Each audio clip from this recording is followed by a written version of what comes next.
Hello, my fellow comic book collectors. It's Alan, the Comic Collector Geek, and this is the Wednesday video where I answer your questions. For some reason, I don't know why, but you guys, I'm having vision problems today, so you got to bear with me. You got to bear with me. My eyes, my contacts are not focusing. I don't know why. It's driving me crazy. I'm like squinting. So for some reason, the day that my contacts decide to really drive me crazy is the day that I get the longest questions. Not just many questions, but long questions. So bear with me. I apologize. I'm going to totally mess up the questions, but let's get into it. They're great questions, I have to say. They are really great questions. Hopefully I can read them. Let's go into them. Oh, geez. J Silent. Okay. Banger or burger. See, my eyesight is really messed up. Okay. Could you tell me which episode you answered the questions on bagging and boarding and comic preservation? I actually don't really talk about that very often, but generally what I recommend is bag and board your comics. If you use Mylars, you can probably get away with not bagging and boarding them for I think 50 years, so longer than you really have to worry about it. They're more expensive, and the only other problem with Mylars is they can be kind of like a weird sharp edge to them, so you got to be a little careful. But generally they last longer. You want to get bags that generally don't decay over time. That's the biggest problem. I personally am the worst person to be asking this question to because I really don't change my bags enough. I have really old crappy bags on a lot of my comics that I really should change out, and I will get around to it. I promise myself that I will get around to it and change them out. Yeah, I just haven't had a chance. Another thing is, when I first started collecting comics, I was really poor, so I didn't have any money. So a lot of my earlier collection is not even boarded. They're just, they're in bags, but not boarded. A lot of my Warren collection is like that. My magazines, I didn't board them. But yeah, it's kind of a mess. But I do recommend Mylars with boards, backing boards, and then just using, put them in like the typical CGC boxes, or not CGC boxes, but the standard BCW boxes, the boxes that you store your comics in. So yeah, so it's really simple. And the other thing is, if you kind of watch a bunch of my videos, my Q&A videos, people ask me bits of this question. But the other thing is, make sure that the room doesn't have too much humidity. It's not too dry, but not too humid. I forget what the number is that you're supposed to have it at, but the idea is just make it a reasonable room where it's not too humid. The humidity can destroy the books over time. The other thing is, don't expose your books too light. Make sure that it's a dark room. Ideally, what you do is you have like a dark room with LED lighting. The LED lighting won't hurt the comics. That way you can look at your comics and even display them without hurting them over time, because the light is the other big factor that will definitely kill your comics over time. So those are the two big things. Those are the big things. Very basic. I've actually seen people do tutorials on how to bag and board your comics. If you really want to learn how to do it, you can probably do it watch those videos. But I think that's a little excessive. It's pretty obvious. Just put the board into the bag and put the comic on the right side of the board. The board is got a smooth side and it's got a rough side. Put it on the comic against the smooth side. Kind of makes sense. I've seen people double board, put the comics on either side of the board. You can do that. The only problem is you do have that rough side against the comic. It can have, it could, in theory, chafe the comic, but that would be the only concern. Okay, so hopefully that helps. I don't know. K. Munin wrote, do you recommend long boxes or short boxes for storing comics? So I recommend utilizing the space that you have. So, really, do you prefer a long box or a short box? I'll say the benefits of each. Long boxes are cheaper if you have a lot of comics and just need to plop them into a box. You know, you get more comics into each long box, and if you do the math, usually short boxes are, I don't know how much they are nowadays, like $8, and long boxes are like $12. I don't know, something like that. I'm just guessing. I'm just making up numbers. But long boxes are cheaper comparatively, you know, if you have lots and lots of comics and you just want to stuff them into a box. That's the advantage of long boxes. The advantages of short boxes is, in a way, if you have like a whole bunch of different collections, you can organize them a little bit easier because you can just have like, you know, a certain number of comics in each short box that are within a series or within a thing, and you just label it like that thing. I tend to, for me, what ends up happening with my long boxes is I end up putting like random collections together because it doesn't quite fit into a long box. Either there's too many and then it goes into two boxes, and then the other box doesn't have quite enough, and then, or it's not enough, and I'm like, okay, well, I got to put something to fill in the gaps. So I put in some random other thingies into the same box, and then it becomes like a bit of an organizational nightmare because I have bits of collections all over the place. I generally label all my boxes with what's inside the box, and I'll say, you know, and if you look at my boxes, they don't really necessarily make sense that way. Like it'll say, like, for example, I'm looking at the box right now, and actually at a distance I can read better, strangely.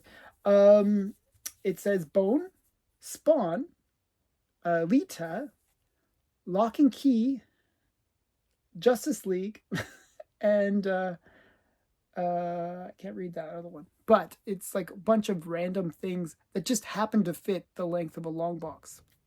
Well, had I done that in short boxes, it would be a little bit easier because I could just put one of those collections in each short box.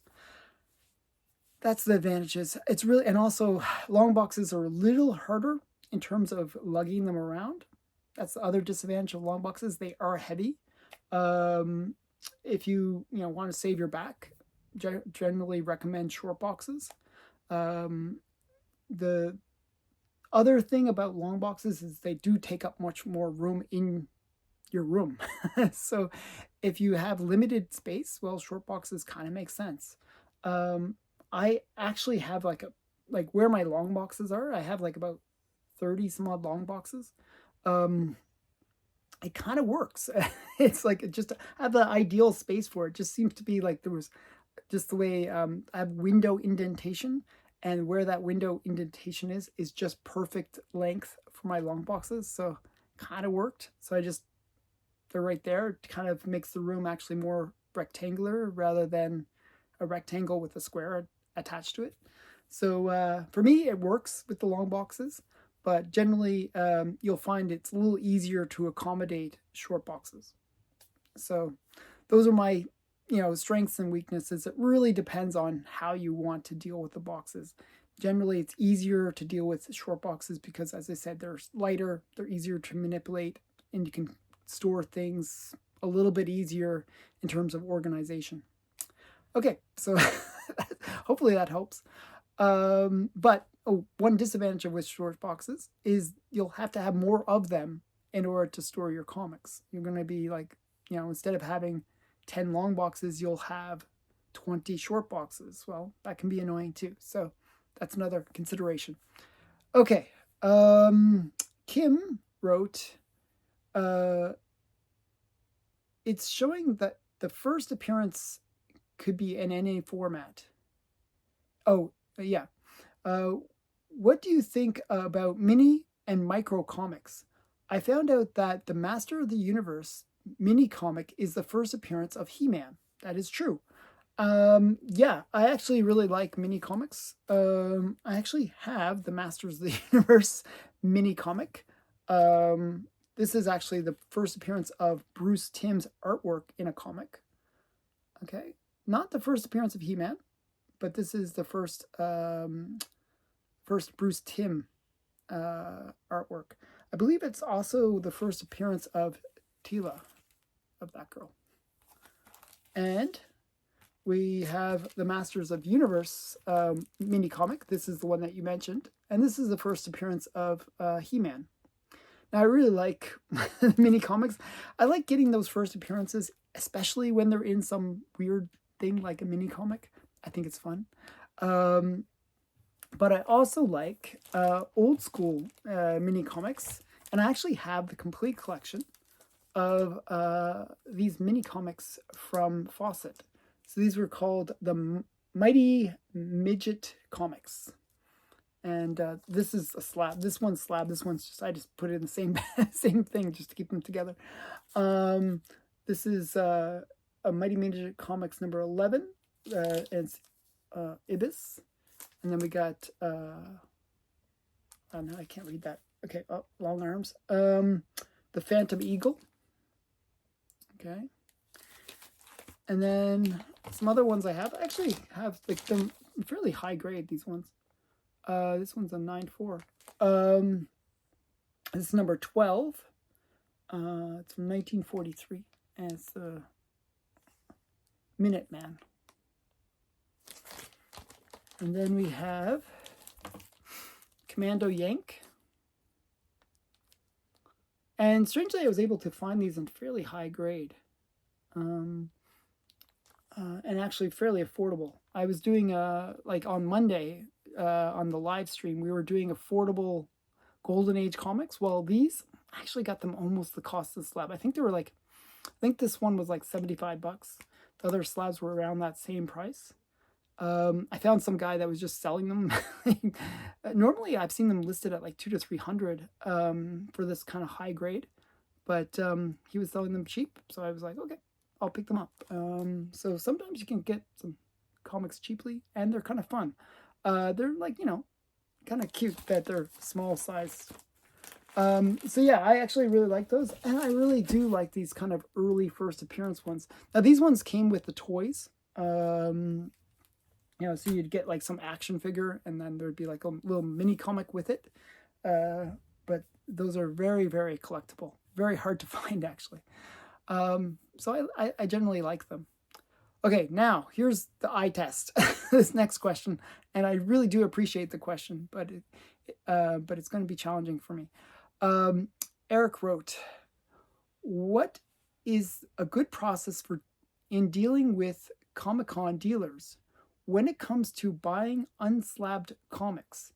If somebody is buying slabbed comics, the grade is already determined by on the header note in the slab, and simply, you know, keeping notes on the in Go Collect prices for a given grade and making an adjustment in Canadian dollars, you can determine whether or not the dealer's asking price is acceptable or overpriced. But when a comic isn't slabbed, there is only an asking price attached to the comic, and you have no way of knowing what grade the dealer has put on it. Do I like the condition of the comic regardless of what grade it might be? Am I willing to pay the sticker price for it? Plus, I think there is a good chance the sticker price on the comic may be overpriced, so that if there is a negotiation, the dealer will still get the value he wants for it. What is your opinion?" Okay, so one thing that I always try to do is get really good at grading. Having that skill will definitely help you. So look for spine ticks, look for creases, look for pieces missing, look for pages missing, flip through it, like open it up. That's one advantage of the fact that it's raw, that you can do all those things. The point is, you want to make sure that you grade it out in your mind. Now, if it says it's a 5 and you grade it out in your mind and it's a 3 or 2, then that's a big discrepancy. If you grade it out and you're thinking, okay, 4, maybe 4, like maybe even higher, like you think it's maybe a 6, and they graded it at a 5, well, take that into consideration. Some dealers will deliberately undergrade their comics, like my comic shop will do that. They undergrade their comics so that when you grade them yourself, or if you buy them, you're satisfied that you're getting the grade that you at least expect to get. That's one really great thing about those kind of dealers. Other dealers will overgrade their comics, where you see them, thinking that the book is like a 9, and you're like, there's like a big fold here. There's a big crease along the back. Sometimes dealers kind of can way overgrade their books. So first of all, be savvy enough that you can grade your comics, and that's practice. That's seeing a lot of comics, like for me, I learned grading osmotically almost, because I bought a lot of slabs and I started seeing the grades after a while. I'd be like, oh, that's a 2, that's a 3. I just osmotically, I'd see the differences between the different slabs. And I just learned grading that way. But having those grading skills will definitely help you. So first of all, understand what you think the grade is and what they are saying the grade is. Ask them, what do you think the grade is? If it doesn't say on the bag itself, or on like some dealers will put it with a price and a grade. If it doesn't say that, ask. Say, hey, what grade are you thinking this is? And then negotiate and say, well, I think you might be a little high on the grade. Like, don't insult them. Don't say, oh, you're a moron. Don't do that. But, say, like, I think you might be high because, look, did you notice this flaw? And then you can use that as a negotiation chip.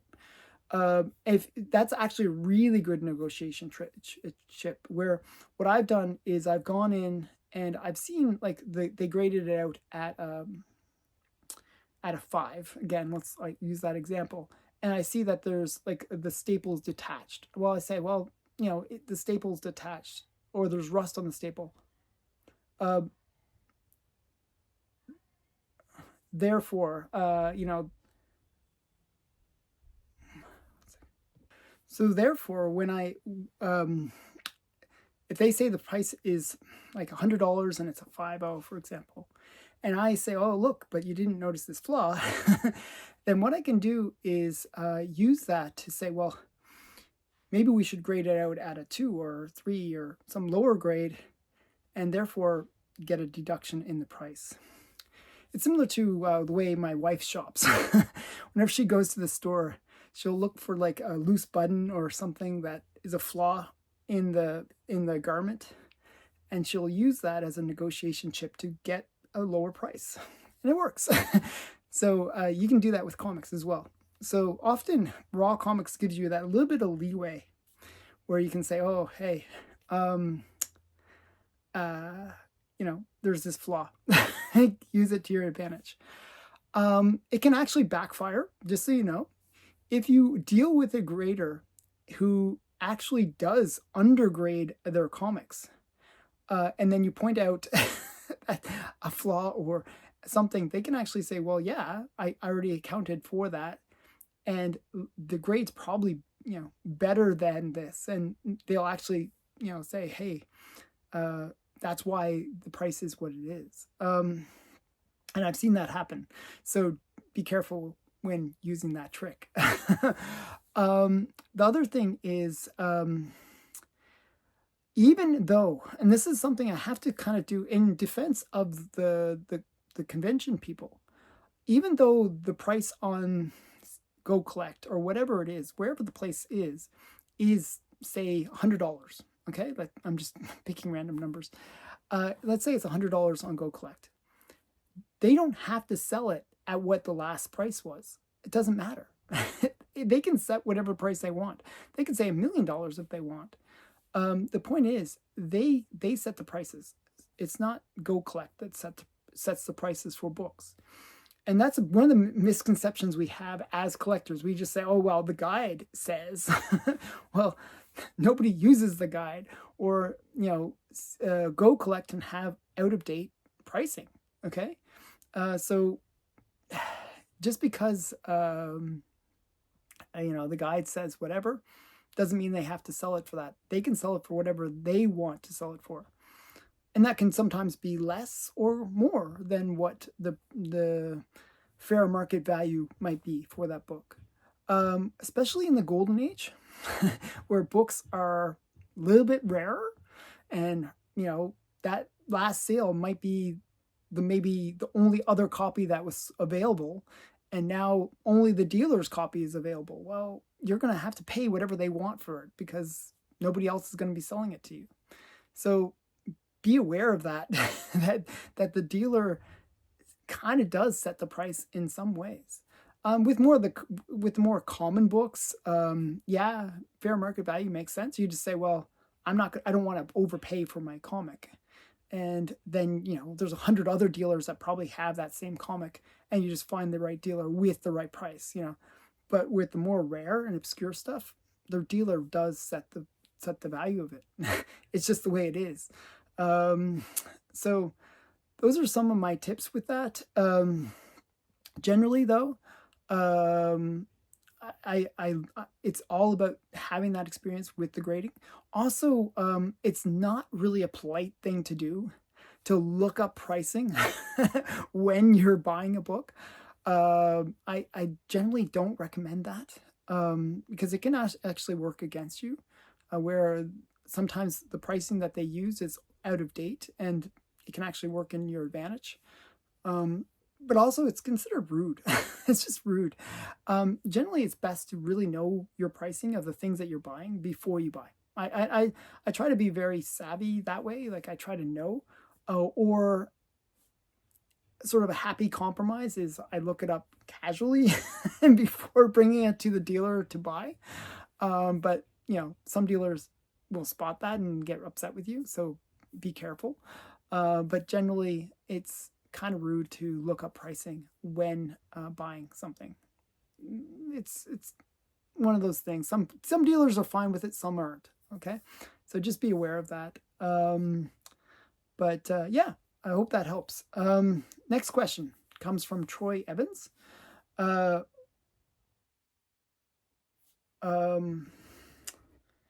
What bull bear market trends are you noticing in the golden age market leading into 2025? Outside of superhero golden age comics, do you think PCH romance are bubbles that will pass, or an irresistible trend of where the market is going long term? Okay. What I saw in 2024 going into 2025 was, if you're looking at the more modern stuff, Silver Age and up, the market was kind of becoming flat, which is a good thing, believe it or not. That sounds bad, but it was a good thing. So what happened was 2023 was just like bloodbath. like the prices were getting slaughtered left, right, and center. It was bad. Okay, 2023, fiery mess. It was pretty bad. So 2024 though was stability. Things kind of hitting that floor and kind of maybe bouncing a little bit up and down on that floor, but generally hitting the floor and kind of being more stable. That's a really important thing. And I'm seeing some more of that stability in the first couple months of this year, where we're just seeing the prices kind of, they're on the floor, maybe coming up a little bit. They're above where they were pre-COVID. That's a good thing. But generally, kind of stable. Okay, if that's kind of the overall trend. Now with the golden age, I generally saw prices kind of continuing to go up. One of the things that I noticed though in 2024 was the types of books that you see are books that you normally don't see. So 2024 for me was all about discovery. That there was books that were coming up onto the market that you normally don't see often, that were coming out often. So I think what it was people were trying to capitalize on, okay, if I have to sell something, what can I sell that isn't dropping like everything else, that hasn't hit the market for a while, and I can get some return on my investment while also getting some money that I need to pay some bills. I saw a lot of that in 2024, where books that weren't very frequent to the market became frequent. Like that, there was a lot of like rarer books coming to the market, and as a result, because these books hadn't been on the market for like 2, 3, maybe or more years, the prices for them were skyrocketing. It looked like there was a huge swelling in price for these golden age books. Also, there was a shift that happened 2023 and 2024 to the golden age, where people were buying golden age books because they did see this upswing in price. Generally, people go where the action is, and it looked like the action was more in the golden age, where people could still make money. It looked like the other ages were kind of losing money and not necessarily a good place to park your money. So generally, that was the trends in 2024. Now, moving into 2025, I still see the golden age as being fairly strong. I wouldn't say like the best ever. Really, the best ever was 2023, 2024 for golden age. It was a really strong market for that age, because, as I said, a lot of money had shifted into the golden age, and a lot of old comics that hadn't really had a chance to sell regularly, all of a sudden were selling, and therefore you could see a new trend and new prices being realized. So now I'm seeing more stability. I'm seeing that you can still find deals. Sometimes I find that I saw this a little bit in 2024 as well, that people, I don't know, out of maybe desperation, they're letting their books go for under what they had bought them. So I saw that a lot. There was a couple on my hot list from a few weeks ago, I should say, that were that you could tell that the person really was just trying to get their money back, sell the book at a discount, get their money out of it, and then move on. It was really that was really clear that way. So I think there was a little bit of overall weakness in the overall economy that was impacting even the golden age, where people were needing money, and golden age books sell fairly easily, and they wanted to get that money out quickly. So that's kind of where I see things now, where we're getting this thing where now a lot of those books are kind of gone and they're in people's collections, and there's sort of that kind of supply is drying up, and also I think I see within the more modern stuff, there is a supply drying up. So it used to be like every week you go to heritage auctions and you'd see AF-15 like every week, maybe 3 copies of AF-15. Well, now I'm seeing it every maybe 3-4 weeks, an AF-15. It's not as common, because I think what's happened is, the people realized, hey, I don't want to sell my book and lose half my money. It doesn't make sense. They'll hold on to it. And what's happening is people are holding on to those books, and because they can. So that's a good sign. Generally, if people can hold on to their books and not have to sell them at a discount, it means that the overall market will improve in terms of pricing. If you're a seller, this is definitely good news for you. If you're a buyer, maybe not so good. I do see, as I was saying, like I kind of talked about this a few months ago, where I saw a shift in the market, that we're moving from a seller's market, a buyer's market, I should say, a buyer's market to a seller's market. And I really do see that shift. Right now, we're sort of in that kind of in-between stage where it's still a buyer's market for the most part, but we're shifting gradually into that seller's market. And that's, as I said, the prices are going up. There's inflation in the market. And that's good. As a collector, you want to see your books become more valuable. Okay, so hope that gives a little bit of insight into the overall market. I hope you enjoyed that. Okay, I Like What I Buy wrote, if you had to raise $10,000, which 10 books would you easily part with? No emotional attachments.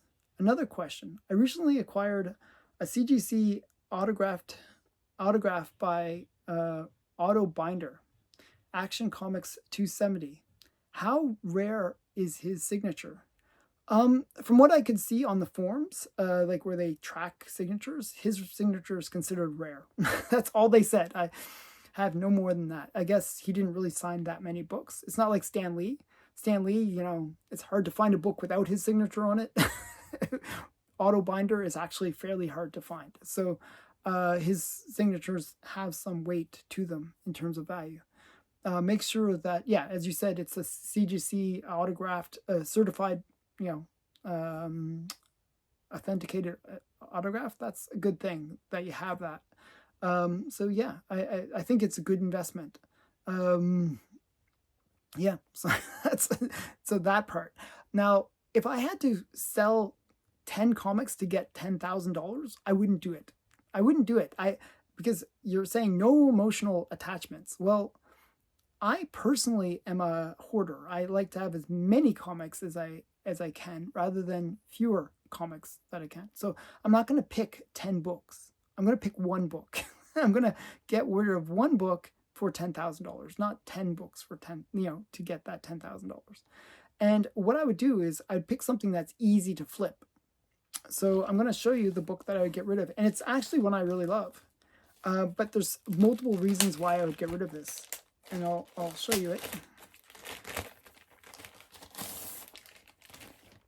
It is my Sensation Comics #1.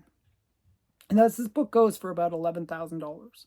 I figure I can get $10,000 out of it easily. So that's why I'd grab this one. You know, I want, if I'm trying to get $10,000 quick, how would I get $10,000 quick? One book, easy, quick return on getting that money out. I paid about $10,000 for this, a little less. So, you know, this is a quick way of getting my money back. Also, it's one where it's a 0.5, and I kind of want to, I'd probably want to upgrade it at some point. So if I needed some cash now, it might be a good way to get the cash now and then upgrade it later. Also, the reason I chose this book rather than some of the other books, more modern books, I could have also chosen my Journey into Mystery 83, which is the first Thor, first Thor. I could have chosen that one. It would have the same value. But the reason I wouldn't choose that one is it's a Silver Age book, and the Silver Age market is kind of down right now. So I would rather sell something where I can get my money at least back that I put into it, rather than selling a Silver Age book where I'm going to lose money that I put into it, even though actually I got that at a pretty good deal. So the point is, I want to sell something where the market is high rather than where the market is soft. So this one, I figure I'd get my money back and maybe even a little bit extra. And it gives me the opportunity to, at a later date, upgrade. So I think very logically in terms of the way I even deal with a question like this. So generally, I want to get my money back out of the comic. I don't want to lose money on it. And I want to be in a situation where it's a book that I do care about, but I don't have to sacrifice 9 other books to get the same result. It's a quicker transaction as well. So these are the reasons why I would pick that book. So hope that helps. Hope that answers your question. Hope you like that answer. Adrift wrote, Interdimensional silverfish transport into your house and consume every comic you own. Your insurance company finds your claim absolutely preposterous and won't give you a dime.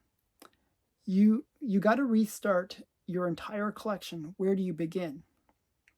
Well, the way I collected, and this is kind of maybe the story of how I collected in the first place, was I always gravitated towards keys. So I always like to get the first appearance of characters that I like. So I don't have any comics now. Like say, the the silverfish ate all my comics. Well, where do I start? I start with the easiest keys first. So generally, I liked the Avengers movies. I liked Captain America movies. I liked the movies first and some of the TV series. So I would focus on TV series that I like. I'd make maybe a list of all the characters that I like. Some of the girls that I like, like Wonder Woman and Catwoman and all the different characters that I like. I'd make a list of all the things. And then what I would do is sort of say, okay, right now I don't have much money because I just lost my entire collection.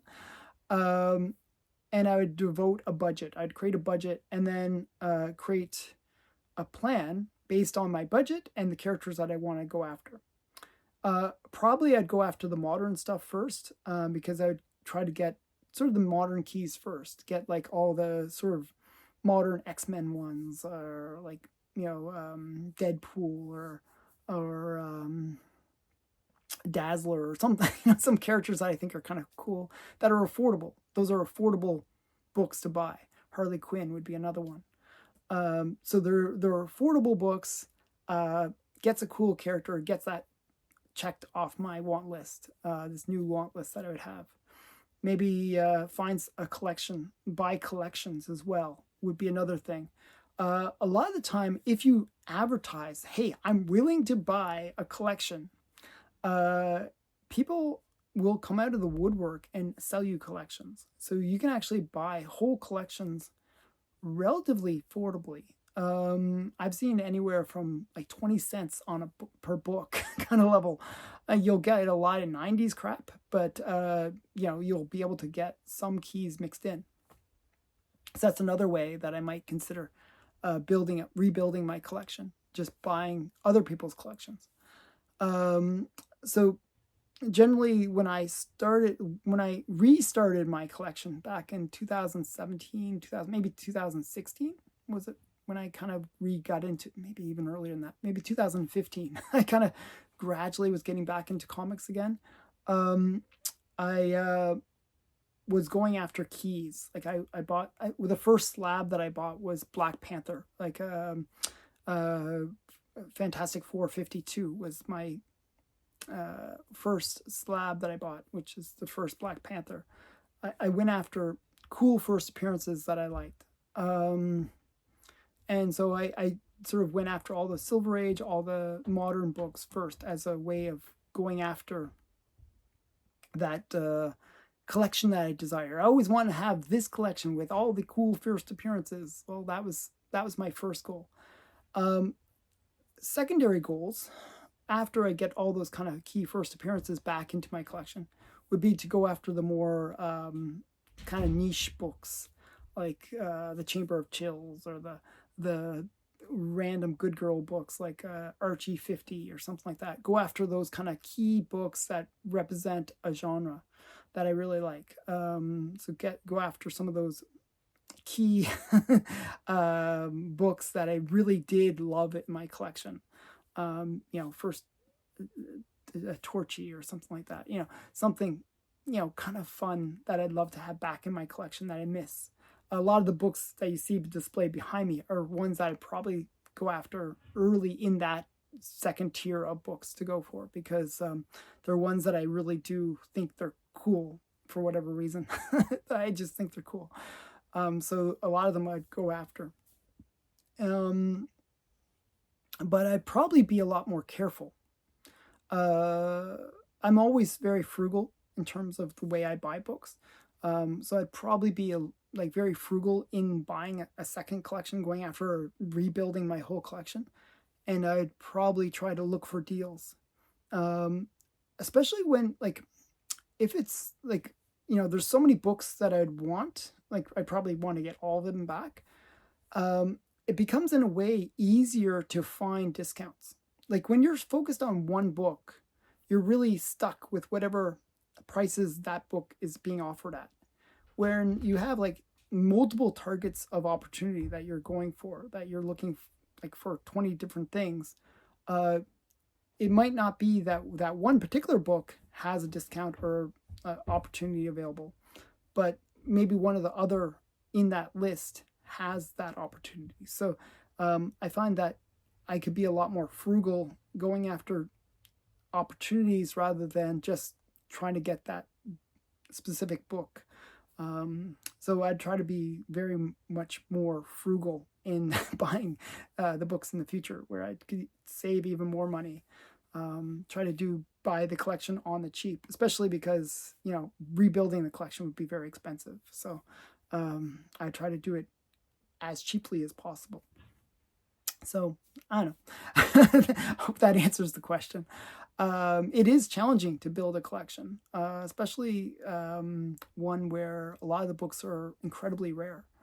At least because of the fact that I had that experience. Like it's actually easier. Once you've done it once, you can do it again much easier. I have much more skills developed in terms of finding things. I find that if I want something, I generally can find it, and that's actually a danger. That's been one of my Achilles heels in my financial life, is that because if I want something, I can generally find it. It means that I'm constantly spending money when I shouldn't be. So in a way, that's one disadvantage of the whole thing. So yeah, but I at least have those skills so I can find things when I need them. So yeah, so that's a little bit of that. Okay, so the next question starts with Steve Frankenstein or Steen Feinstein. Sorry, as I said, my vision still not quite getting better. I don't know, it's really off. And you had to write a long question for me. Okay, well, let's get into it. Hopefully this doesn't come out too weird. Labels. Just picked up my first CGC modern grade red label book in a 9.4. Incredible Hulk 340. I believe it was I was able to pick it up at a good price due to the non-blue label. I personally like the history of having the red label. After doing a little research, some think that the grading was more stringent at the time. Do you believe that these red label books would grade higher today? Yes, I do. It was more stringent. And a lot of the early ones that were graded were not pressed. At the time, people thought that pressing your book could get you a purple label or something where, it's considered restored.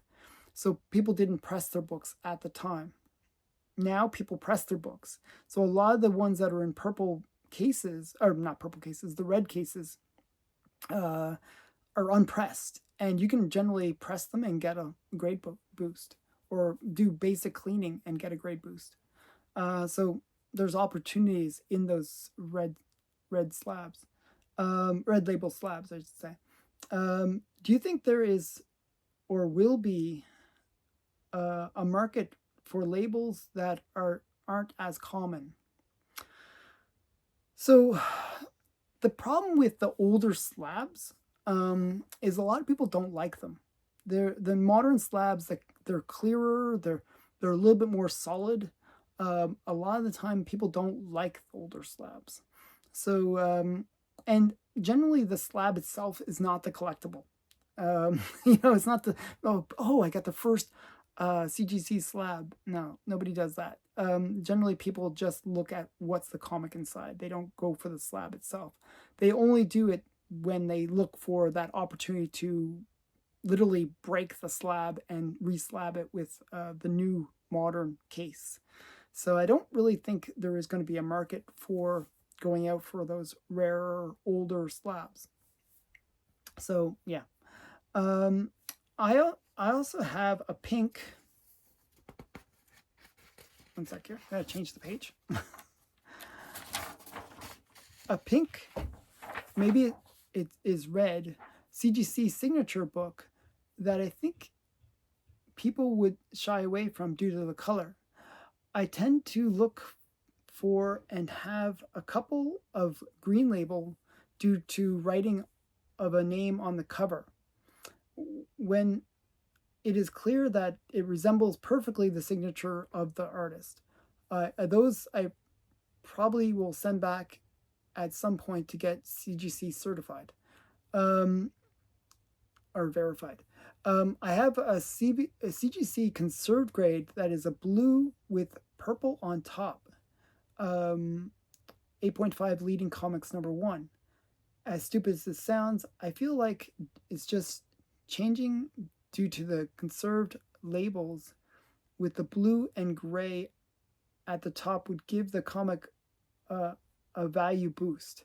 Can you think of any other different labels that to be on the lookout for?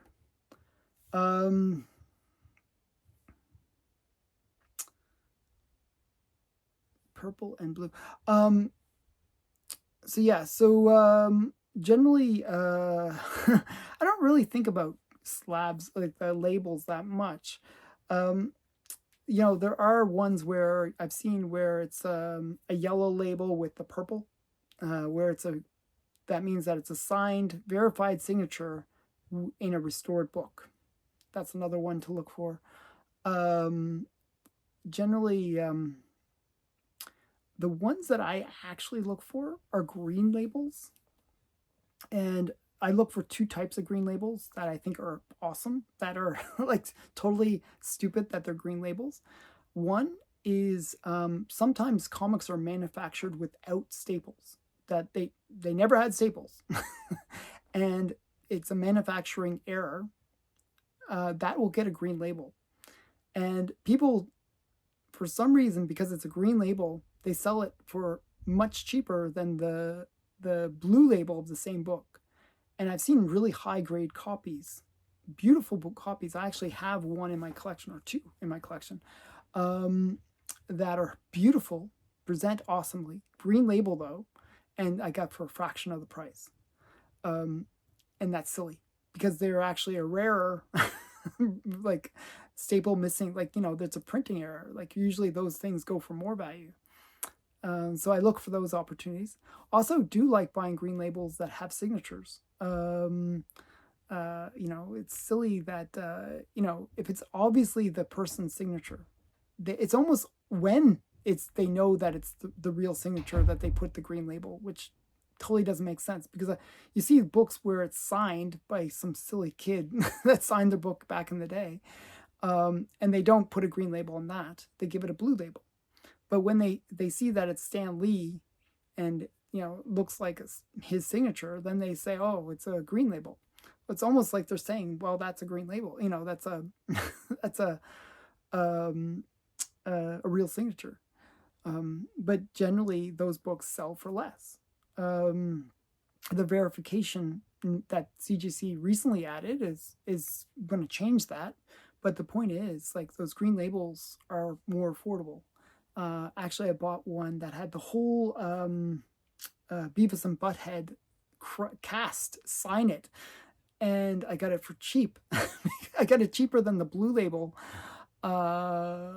even though, because it was a green label, and it was obviously the real people. It just, CGC gave it a green label. So things like that, I find those as buying opportunities. That's mainly the only things that I look for in terms of different labels. I don't really look for, oh, it's a brown label or red label or whatever. I don't look for that, specifically.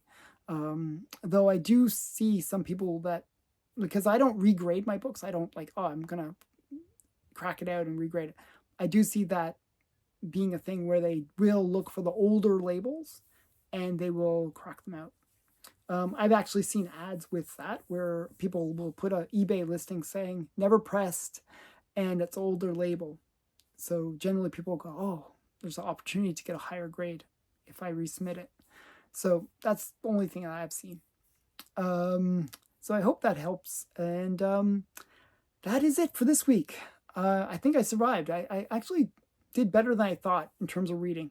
I was really struggling. So yeah, so if you guys have a question, keep it short. Keep it like one line, because I never know what my contacts are going to do. Yeah, you know, put it in the comments below and I'll answer it next week. I'll try to give you a long-winded answer that might address all your concerns. So I hope you enjoyed this video.